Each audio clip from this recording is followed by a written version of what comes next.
जिससे भी पूछो आशीष सेलार का हिसाब किताब क्या है, पहला सेंटेंस बोलते हैं अमित शाह के बड़े करीबी हैं। कहा जाता है कि पूनम महाजन की जगह पहले आप चुनाव लड़ना चाहते थे उस लोकसभा सीट से, लेकिन सर्वे में ठीक नहीं आया तो आपने खुद भी नहीं लड़ा, पूनम महाजन का भी टिकट कटवाया और वहां से उज्जवल निकम को लड़वा दिया जो खुद हार गए। पूनम जी को टिकट नहीं मिला, इसकी पीड़ा मुझे भी है। ये सबका ठीकरा आपके सर क्यों फोड़ा जा रहा है? अध्यक्ष हूँ और देवेंद्र फडणवीस के खास भी हैं। खास तो मैं हर निचले कार्यकर्ता का भी हूँ, और ये तो मैंने उनको कहा भी था कि आप दिल्ली में बात करिए, और जरूर नड्डा जी को मिली भी थी। नड्डा जी से उनकी क्या बात हुई ये ना उन्होंने मुझे बताया ना मैंने नड्डा जी को पूछा। आपकी बातचीत नहीं होती अब पूनम महाजन से? वो अपने काम में व्यस्त है, मैं अपने काम में व्यस्त। आप मुंबई भाजपा के अध्यक्ष हैं। मुंबई भाजपा के एक और अध्यक्ष हुआ करते थे, नाम गोपाल शेट्टी। इस बार सांसदी का टिकट भी नहीं मिला और अब उन्होंने बोरीवली से निर्दलीय नामांकन भर दिया है। क्योंकि उनको और हमें कोई बैर नहीं है, लेकिन पार्टी निर्णय के साथ सभी ने चलना पड़ेगा, आशीष सेलार या गोपाल शेट्टी, ये बात भी बहुत स्पष्ट है। माहिल की सीट का क्या मसला है सर? जैसे ही हम लोग गूगल पे डालें आशीष सेलार, टॉप 20 न्यूज आती है जिसमें आप राज ठाकरे के बेटे अमित ठाकरे का समर्थन करते नजर आ रहे हैं। सुलटा मामला माहिम का? नहीं, मामला तो नहीं सुलटा है। वर्षा पर एक बैठक हुई जिसमें सदा सरवनकर को बुलाया गया और उन्होंने दो टूक मना कर दिया और उन्होंने कहा कि बीजेपी को अगर इतनी ही चिंता है तो वो अपनी कोई सीट दे दे या एमएलसी लड़ा दे। नहीं, तो हमने इस बारे में चर्चा की है। उसी समय पर बीजेपी क्या कर सकती है वो देवेंद्र जी ने शिंदे साहब को बताया भी है। चाहिए तो ये भी करने के लिए तैयार है। क्या कर सकती है? एक आध सीट हम भी देने के लिए तैयार है। माहिम में पिछले 1-1.5 साल में आप भी बहुत एक्टिव रहे। चर्चा रही कि आशीष सेलार का ये प्लान भी है कि बांद्रा वेस्ट नहीं तो माहिम की सीट। प्लान बी मेरा पूरा मुंबई है।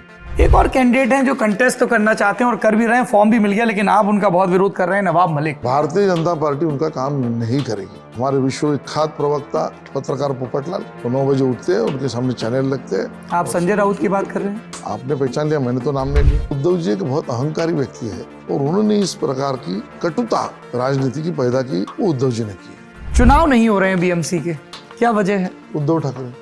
ये उद्धव ठाकरे के अहंकार के बारे में आप लोगों को 2019 के आखिरी में ही पता चला या पहले भी हिंट था? मैं तो उनके रवैये के बारे में 2002 से कह रहा हूँ। कभी आपको बोलते हुए ये लगता है कि ऐसा ना हो कल को उद्धव ठाकरे वापस से गठबंधन में आ जाएं और फिर ये मेरी क्लिपें दोबारा चलें कि मैंने ये बोल रखा है? क्योंकि अजित पवार के खिलाफ आप लोग बोलते थे, अब अजित पवार आपके बगल में बैठते हैं। महाराष्ट्र में तो हम लोगों को वाकई नहीं पता होता है कि अगली सुबह कौन किस दल में बैठा होगा। हो नहीं कह सकता, कांग्रेस और बीजेपी नहीं आ सकती, लेकिन बेटे को वजन नहीं देते आप लोग।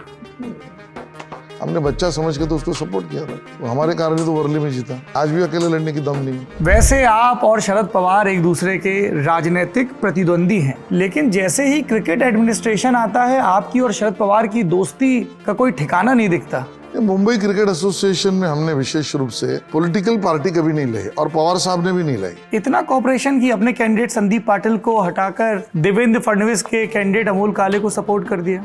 संदीप पाटिल का कॉन्फ्लिक्ट ऑफ इंटरेस्ट था। इस बार अगर सरकार में आते हैं तो मंत्रालय कोई ढंग का मिलेगा या फिर से शिक्षा जैसा ही कोई मंत्रालय दे दिया जाएगा? अपने लिए वो क्रीड़ांगन सही है, बैट और बॉल वाला।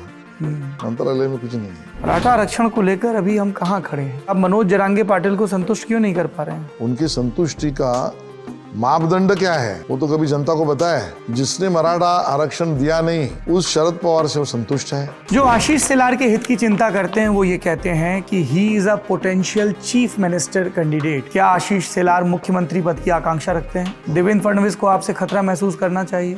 ये बोलने का और ना कहने का दोनों का हक मुझे नहीं है।